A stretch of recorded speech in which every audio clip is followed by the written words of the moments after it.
Orang tua saya, ayah saya, sering ikut rombongan ziarah Wali Songo.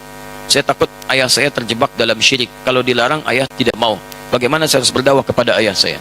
Teman-teman sekarang, teman-teman sekalian yang dimuliakan Allah Subhanahu wa Ta'ala, ziarah itu artinya kunjungan. Ziarah. Jadi saya menziarahi antum, berarti saya mengunjungi antum. Mau kemana Ustaz Adi? Mau ziarah. Mana? Ke Pak Lutfi.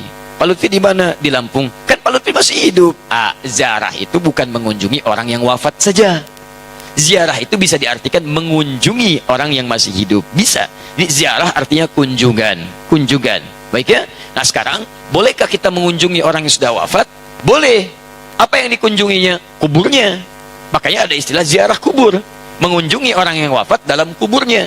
Apa yang dilakukan? Mendoakan mereka. Jadi Nabi bahkan mengatakan, silakan.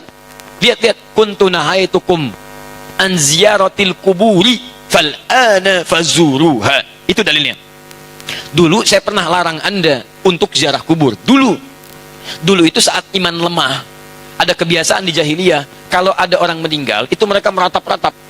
Ratap-ratap. Untuk menunjukkan bahwa orang ini orang baik. Diratap, ada yang rubuk-rubuk rambut, ada yang mukul-mukul begini. Bahkan nanti gini, saking populernya kesan itu dianggap orang baik, sampai ada jasa penyewaan orang nangis. Jasa nyewa orang nangis. Jadi kalau ada dikenal orang buruk misalnya, disewa nih, berapa orang? Rombongan, untuk nangis saja. Nangis, terus meratap-ratap. Ada itu, zaman jahiliyah. Jadi begitu ada kebiasaan seperti itu, jadilah kultur di masyarakat. Biasanya, budaya itu muncul karena biasa. Biasa itu dari kebiasaan. Kebiasaan begitu jadi tradisi nantinya. Maka ketika ada tradisi itu kuat di masyarakat, iman mulai lemah. Di awal-awal, iman masih lemah maksud saya. Karena masih lemah, belum ada penguatan tauhid yang kuat, muncul kebiasaan itu, maka dilarang oleh Nabi SAW untuk sementara waktu ziarah kubur. Larangan datang. Kenapa dilarang? Bukan gak boleh ziarah. Bukan gak boleh ziarah. Larangannya karena dikhawatirkan ketika ada yang meninggal, tradisi tadi lebih kuat daripada awal-awal keislaman, muncullah seperti itu. Sehingga maaf, iman yang seharusnya muncul, teman-teman sekalian, itu terhenti, terbatasi oleh nilai-nilai tradisi yang tadi.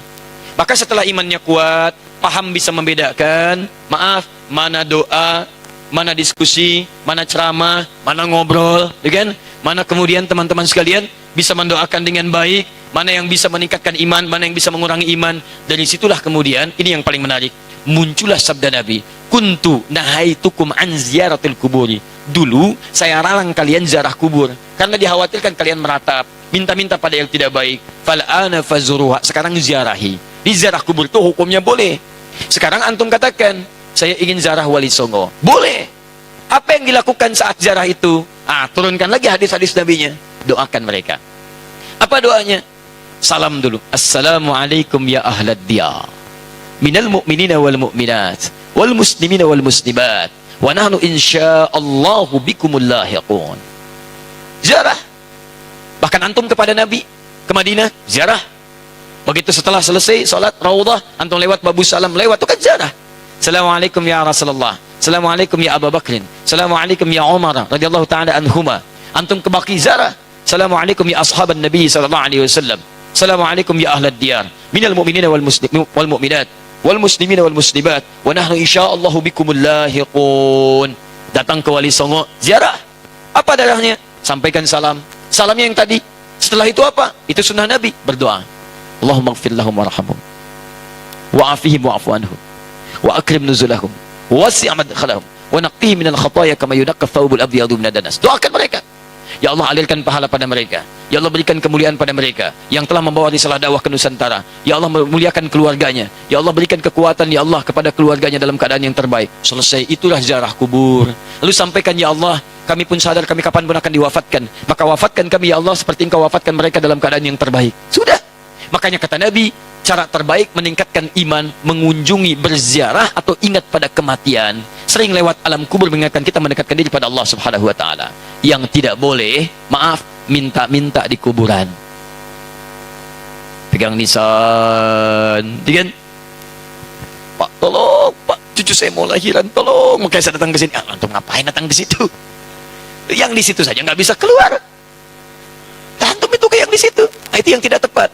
Jadi yang dilarang itu minta-minta pada yang tidak dibenarkan. Kalau ziarahnya nggak ada masalah. Lalu bagaimana kemudian menyikapi yang seperti ini? Antum bikin zarah, cari ustadz yang bagus, datang kemudian di situlah diadakan taklim, perangkat, ini loh risalahnya.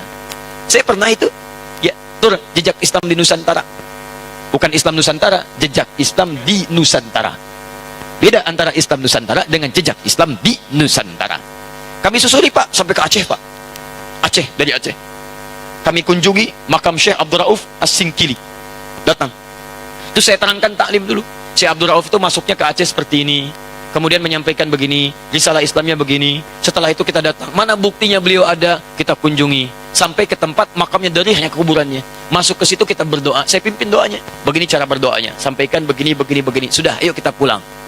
Saya sampai ke Lasem untuk menelusuri jejak Islam di Nusantara ke arah wilayah Jawa Tengah sampai ke Jawa Timur. Nah, ujung Jawa Tengah ke Lasem saya tunjukkan. Ini dulu ada Sunan Bonang di sini. Teman-teman sekalian, nama aslinya ini, asalnya begini, ininya begini, ininya begini. Dari mana taunya? Apakah itu fiktif? Ayo kita lihat. Susuri tempatnya. Ini tempat beliau. Ini tempat awal merapatnya. Ini tempat keluarganya. Ini pas sujudannya. Sampai saya hitung berapa anak tangga sampai ke atasnya. Yang merawat tempatnya itu sampai kesujudannya. Yang merawatnya namanya Pak Abdul Halim. Begitu antum naik sampai ke atas, sebelah kiri, di situ antum temukan nanti yang pegang kuncinya Pak Abdul Halim. Ketika bertemu dengan beliau, indah sekali. Pak, ini bukan makam ya. Bukan makam. Makamnya itu bukan yang di sini. Ini cuma pas sujudannya. Pas sujudan itu tempat beliau kemudian memetakan wilayah, berdoa kepada Allah, minta diberikan kekuatan, bersujud di situ, sholat menghadap ke arah kiblat, seperti Nabi naik ke Gua Hira. Lu memohon kepada Allah beri petunjuk. Setelah itu berdakwah di lingkungan sekitaran. Makamnya bukan di sini Pak, tapi yang di bawah. Disamarkan makamnya supaya tidak ada yang mengkultuskannya. Indah keterangannya. Saya ajak jamaah untuk mendengarkan itu semua. Tuh, kan? Sering tertipu kita. Makanya ditutup tuh pas sujudannya juga supaya tidak ada yang mengkultuskan itu. Cuman lihat ke situ, baik, terangkan. Kalau sudah seperti itu enak taklim kitanya. Di sejarahnya paham, ada tokohnya, ada bekasnya, kemudian kita mendoakan, setelah itu kita pulang, selesai. Jadi kita itu tidak harus saling mencolok, gak ada wali songo, begini. Alah, antum ini kenapa sih? Sebelum bilang gak ada, lihat dulu. Lihat, pahami, baca kisahnya, pelajari, ambil inspirasinya. Kalau ada yang meninggalnya, doakan seperti antum datang ke makam Uhud. Datang ke situ, antum doakan, cerita di situ, selesai. Seperti antum datang ke makam Nabi, berdoa di situ, bahas sekitarannya, pulang, selesai. Itulah teman-teman sekalian. Jadi kita ambil cara yang hikmah. Jelas ya? Nah, jadi kita pun tidak harus menyakiti orang lain, tapi meluruskan dengan cara-cara yang terbaik. Hikmah. Ya. Karena masjidnya al-hikmah, selalu ini yang muncul. Allah Ta'ala alam bisawab. Nah, jadi itu kalau ada sesuatu yang kurang berkenaan, kita cari cara yang lebih baik. Cara lebih baik. Ini sudah kebiasaan, zarah berangkat gini. Kita ketahui ada sesuatu yang kurang baik di dalamnya. Antum bikin zarah yang lain. Cari ustadz yang bagus. Di situ terangkan sejarahnya, macam-macamnya, kunjungi, terus cari tempat-tempat yang terbaik. Kalau sudah paham seperti itu, pelan-pelan nanti akan terbuka hatinya. Allah Ta'ala alam bisawab.